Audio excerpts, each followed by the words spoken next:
Well, excuse all the water spots. I left it out in the rain last night for half an hour, and well, as you can see, that was kind of a mistake.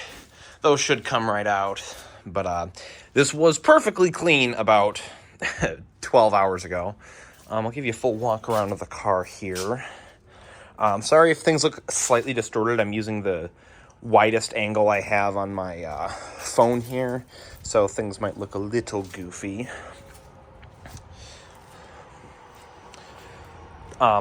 The license plate frame and the Texas plate are staying with me. Those are actually not mine. Those are a friend of mine's. So I'm taking those plates back, but those will have Minnesota plates on it. I just kind of had those on for show.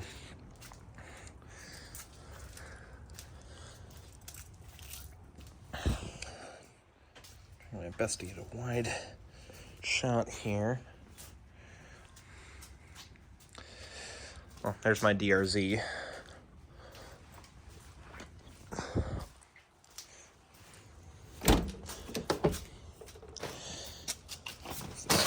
Bag of leaves here. So I have this kick panel. I just have to put that on. It was because I was wiring up the tack and whatnot.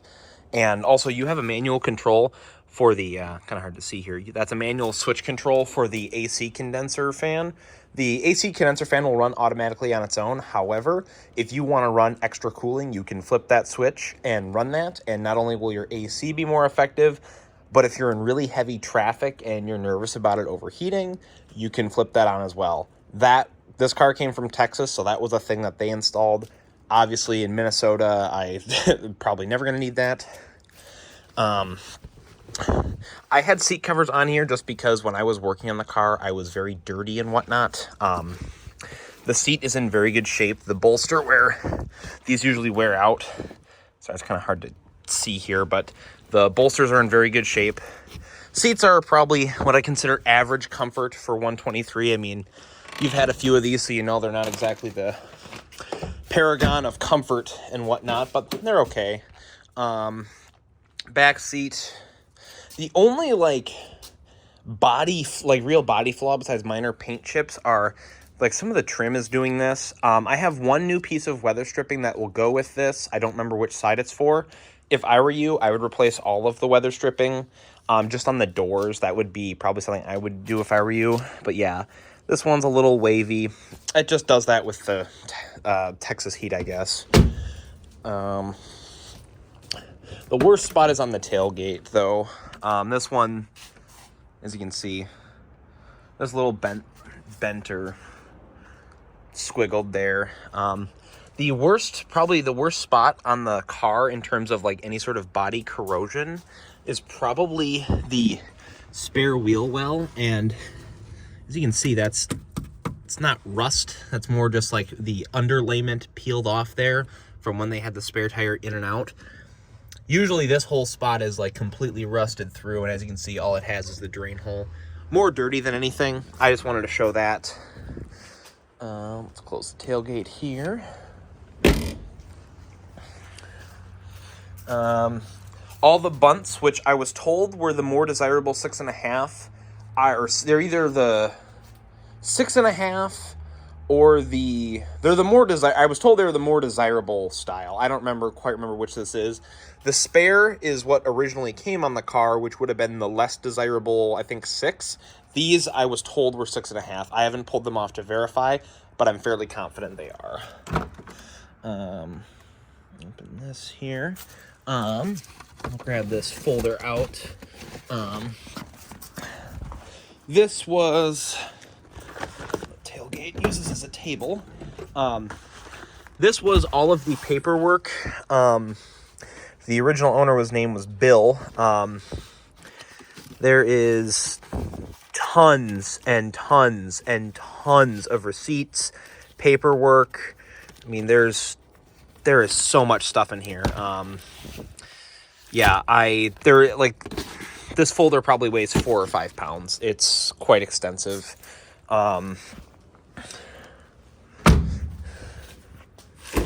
Sorry, my hand is in the way here. But yeah, dash has one small crack running most of the length. The rest is all in pretty good shape. And there's a little split there. Glove box works as intended. Obviously, I'll clean my stuff out of here and whatnot. The seats could use a little cleaning. This one specifically, I would probably clean them out. I know some people have mixed opinions about what you're supposed to do with these because they're horsehair seats and whatnot. I would personally clean them, but I will leave that up to the new owner to decide. Oh man, let's see if I can turn the... There's really not a whole lot of good light here, so I'm doing the... Can I turn on... No, it doesn't let me turn on flash. And of course, I don't have a flashlight handy. Well, I'll do the best with what I've got here. So under the hood, that's the TAC amp, as you know. This is the only thing that I believe to be bad. The wiring and everything has all been checked for continuity between the gauge cluster and all through this harness and everything. And I get continuity from here to the crank sensor, which is in the front of the engine. So I'm 99.9% sure the amplifier is bad. Power steering and SLS works. Brake fluid I flushed all the brake fluid. Oh God, when was that? Last month, I believe. It's .4 in it. Coolant was flushed, or all replaced, I should say, around the same time. Same with the SLS. Oh, I'm gonna... Ooh, excuse me. Same with the SLS fluid. Every fluid in this car is a month old or newer, with the exception of the gearbox. The gearbox fluid, I believe, is... I did the diff and the gearbox at the same time. Those are about 2 months old, but the rest of it's is all 1 month old or newer. Newer radiator, I believe 2 years ago. There's two things missing under the engine bay. One is there's a little clip that goes on this fan shroud. It's held in with the other three, but this is all the movement you get out of it. So if you're looking to make it perfect, one more clamp there. I just do not know for the life of me where that went.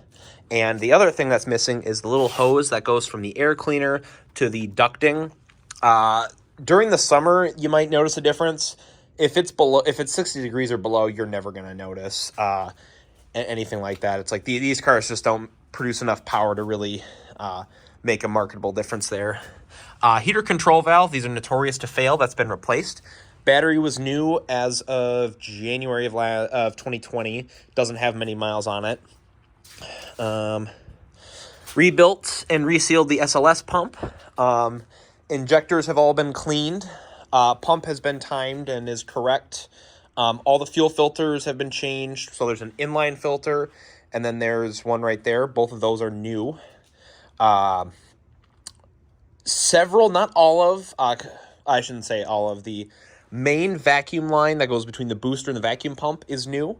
The vacuum line that goes from the Alda to the manifold and several others are all new. All of the fuel return hoses are new. All the fuel lines have been cleaned and are nice and good. Pump has been retimed. The cruise control linkage is all set up correctly and I believe works. I think the only reason it does not work currently is because of the TAC not working. I believe it needs TAC signal to function. Oil cooler. This was a fun one. I put new OEM oil cooler lines in here. That is not a fun job. That job sucks. I would never wish that again on my worst enemy. It's just a very dirty and nasty job. So you've got new oil cooler lines here. God, I'm standing on the light here, doing my best. I've got new engine struts. So as you know, 123s have vibration, like a vibration dampener. They're like little like suspension looking shock absorbers in the engine bay that what am I trying to say? That absorb vibration and whatnot. Most people just delete these because they're extremely expensive. I went through the difficulty of finding them, getting them all cleaned up. I have new bushings and new struts in there and whatnot, and put those back in. That was, I think, just in those two engine struts alone, I had like $300 into that. The leveling headlights do work. And this is, like I said, this is not just an American spec car that's had European bumpers and headlights put on. This is a proper gray market car, so It has not just the European style glass, but it has the self-level, or I shouldn't say self-leveling, the leveling function. So when you are loaded up in the back, you can adjust the pitch of the lights, and that does work. You have the European bumpers, which are extremely hard to find. Oh, I forgot to mention one thing. It's kind of hard to see from here again. Apologies about the light. But this has the Sanden AC conversion. You can see the new condenser up there with the E-fan. That's a huge deal on these. Again, I won't bore you with the details, but basically it gets rid of the old Delphi R4 compressor that is not only doesn't get very cold, but isn't very efficient and just kind of sucks. So this has got the new Sanden AC compressor. It blows ice cold. I've been a big fan of that. So not only do you get more efficiency from less rotational energy being used, but it's just a more efficient compressor and whatnot. So, oh yeah, back to the European spec stuff. So it has an AMG Series 1 lip. I don't know if it's a correct AMG one or a replica. I'm not entirely sure. I have two pet peeves about the car besides little paint chips and whatnot. My first pet peeve is that this bumper was painted when the paint on the car was very faded, so it doesn't look correct now. If I were you, I would repaint that lip or get the correct lower valence for it. I believe the correct ones were black or gray. I'm not 100% certain on that, but it is a slightly different shade of blue. It's almost impossible to see in here with this light, but when it's outside, you'll see. It's not terribly obvious, but it is a slightly different shade of blue. That does bother me. And the second thing that bothers is a bit of an overstatement, but little nitpicky things. The wheel. So this is a period correct, I want to say it's a late 80s Momo Ital wheel. I don't remember what it's out of. If it were me, I would go back to the correct European spec steering wheel and whatnot. I don't know if those are any different than the US spec ones, if they're bigger or smaller or something, but that would be one thing that I would change.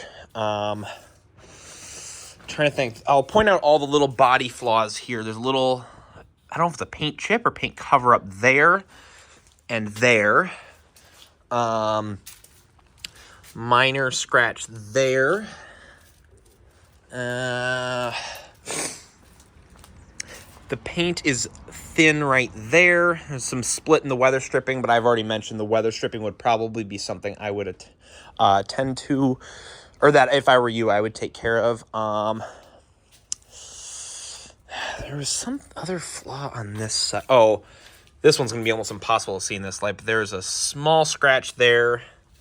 Oh, and then this bunt, the chrome is peeling on this one. The others are in good shape, but this one's the worst. And there's a tiny little chip in the windshield. These windshields are still readily available and not that hard to get, so I didn't want to replace this just because it had the cool, I know it's not old or anything, but it had some Mercedes stuff on it, so I didn't want to change that. Oh, here's the VIN tag. Let me see if I can zoom in on that. It's impossible to see. But yeah, there's the VIN tag. Trying to think. Oh, I forgot one of the best parts about it. Slick top car, so no sunroof to leak. That's a huge win for me. Every single 80s European car I've had, which has been quite a few, always leaks out of the sunroof. I have not started it. I am going to drive it to the airport today to take my girlfriend to the airport, but other than that, I won't be driving it, so the mileage should stay relatively close. And note, it is in kilometers, not miles, so this converts to about 220,000 miles, give or take a bit. It's got the parking light function, so depending on which side of the road you're parking on, you can have your car turned off, but the light's still on. Parking brake does work. Cables have just been freshly adjusted. With that, the control arms and links and whatnot are newer. I did not do them, but the previous owner did, I think within the last 2 or 3 years. Same with the brake calipers, pads, and rotors. Those have all been done prior to my ownership, and this car has only had maybe 2,000 or 3,000 miles since then. Here is kind of the coup de grace. Manual climate control. The biggest Achilles heel of every single 123 is the automatic well, every single 123 with automatic climate control, that is. This always fails. On the manual cars, it doesn't. You're just operating simple rotary knobs that control the valve under the hood that control how much heat goes in. You want air conditioning, you turn this dial, and this operates the AC compressor like it would normally. This is the dial for your auto leveling, or not your auto leveling, but your leveling headlights, defroster. All of the functions work on the tailgate as far as the wiper goes. I don't know about the rear wiper spritzer, like with the fluid. I've been told those notoriously don't work and the buttons stick. These buttons don't. I've never touched these, so I haven't messed with that. Climate control, as I said, manual, all works. All the windows work. They're not too slow or anything. Like, they actually, oddly enough, they work when the car is off. But they seem to go up and down just fine.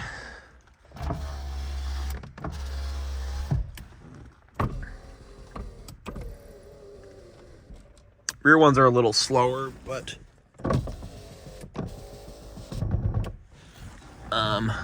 the visors, this is another little minor flaw. The visors have like puffed up, again, Texas heat thing, and then that anchor point is loose. With the headliner being a tiny bit saggy, like it doesn't hit your head or anything, you still have plenty of clearance, but it's a little saggy. I would probably take care of that with those. Trying to think of anything else. The four-way flat. Oh, this is kind of a nice thing. So this is the correct Becker Europa head unit. All the functions work. However, if you want to have Bluetooth functionality, there's a device behind the radio. I forget what the Bluetooth name of it is. It'll pop up under new devices that you can connect your phone to, and it plays through the factory stereo system. It's like the best of both worlds. You still have Bluetooth functionality, but you retain the functionality and usage of the OEM radio. I've never had a car that has had this functionality, so that's a super big win. One interior flaw, these like tapes, only one of these pops up. I forget which one it is. Oh. Well, one of them used to pop up, but yeah, so there's one tape that's stuck in these. A makeshift cup holder, absolute lifesaver. That'll go with the car.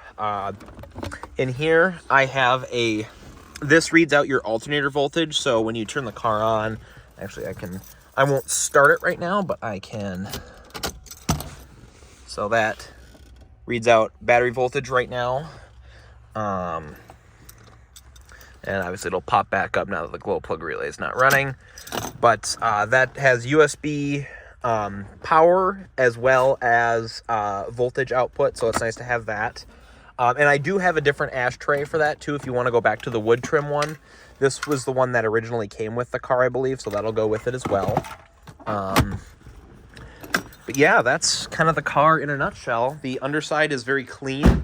I've got ramps if you want to get it up on ramps and take a look at it underneath and check for yourself and whatnot. That's totally cool with me.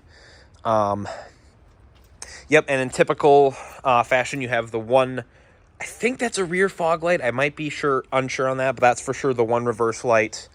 The rear, I don't want to, oh, that's my wood that I was cutting. I'll take that out as well beforehand. The cargo mat that's here, I think that could probably be cleaned. There were some parts on it when I bought the car and some oil leaked out, so I would probably clean that, but it should be cleanable. This is the cargo mat. I've never used that or pulled that out until now.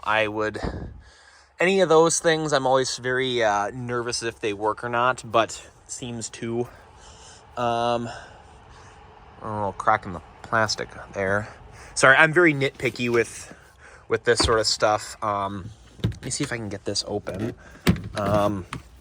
This is where the emergency, that's in German, I don't know what the hell that is. That's the emergency toolkit. That's like the first aid kit maybe. There's your factory jack. There is your reservoir for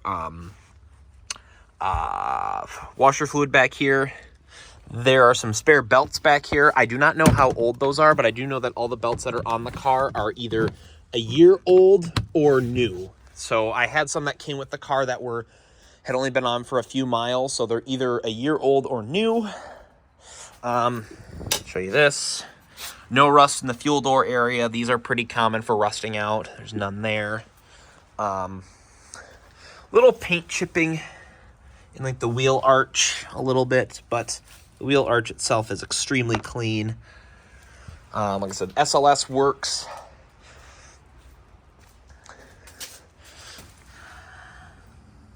Yes, there's like a little like rubbing compound in the wheel arches themselves, but my only drivability complaint with this, besides not having the tack work, is that, so as I understand it, SLS cars are a little louder. Like the suspension itself is just kind of louder and clunkier.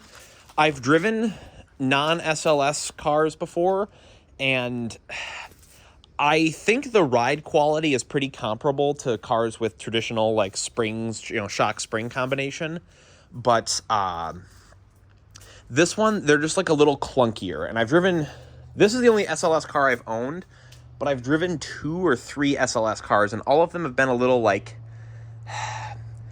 loud. Makes it sound like it's like broken, which it's not, but it's like, it's just the suspension itself makes a little more noise than like a traditional system would. I don't know if that's because of the hydraulics or whatever it is, but I notice it's a little louder than I would have expected.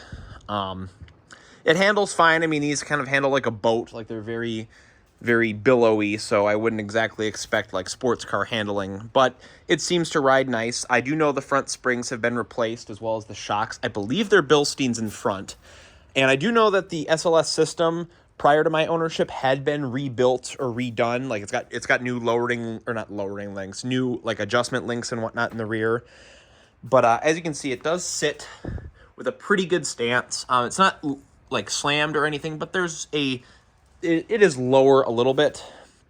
The only other flaw is that the underneath here, there used to be a hood blanket, and a lot of people remove this because it's kind of a fire hazard. The older materials that they used for this actually weren't fire retardant. They were actually fire accelerants. So a lot of people actually pull the blankets off. At least that's what I've been told.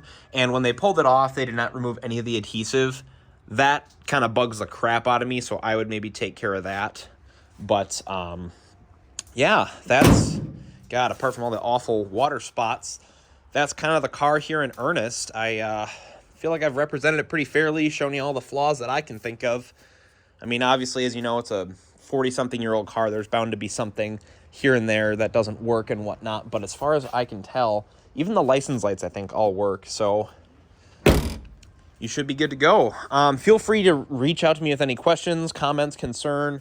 That folder work of paperwork you and I can go through and whatnot. I'll see if I can pull up my receipt list from all the parts that I replaced. I bought most of my stuff from Pelican Parts, and I think a couple things from FCP Euro. Like I bought a new oil pressure sensor or sender line thing that goes from the dash all the way to the oil filter housing. I bought a new one of those, and a few other things, but most everything was Pelican Parts or Auto House AZ. I have a few spare parts that'll go with the car. This is the kick panel that'll go on here in the next, probably 20, 30 minutes. I'm going to put that on. I have one piece of spare weather stripping. I do not know which window that is for. Spare clutch and intake hose. The clutch has been, so the clutch is new. The pilot bearing and throw-up bearing are new. The slave cylinder is new, and the master cylinder, I believe, was replaced slightly prior to my ownership, maybe like 3 or 4 years ago. The flywheel has been resurfaced and properly balanced, so it drives quite nice, but you do have another spare clutch to go with it. This is like let's see if I can get it out here. This is like a grab handle for one of the doors. Where the hell is, there it is. You can see it. It's like a grab handle. I don't know which side that's for. I never really looked at that too much. And then you have a spare AC low side hose. The one that's on there looks kind of crappy, but it holds pressure and everything. And my kind of philosophy with that sort of stuff is, if it's not broken, don't go messing with it. So if that does ever leak, you do have a new high side line that comes with it. And then I don't want to open that up because that bag is nasty, but there's another correct intake manifold for this car Not that you'd ever need it, but there's another intake that goes with it as well. That is the driver's side floor mat that I have to put back in. I took that out when I was troubleshooting the tach. Oh, man. I'm trying to think if there's anything else. I just like being very like upfront and clear with my descriptions and representations. Not a whole lot that I can think of. I'm still friends with the previous owner, and as far as I know, he knows I might be wrong on this, but I think he knows the original owner of this car. I believe I'm the third or fourth owner. Again, I could be wrong, but I think I am. You saw the folder. It's been very well kept.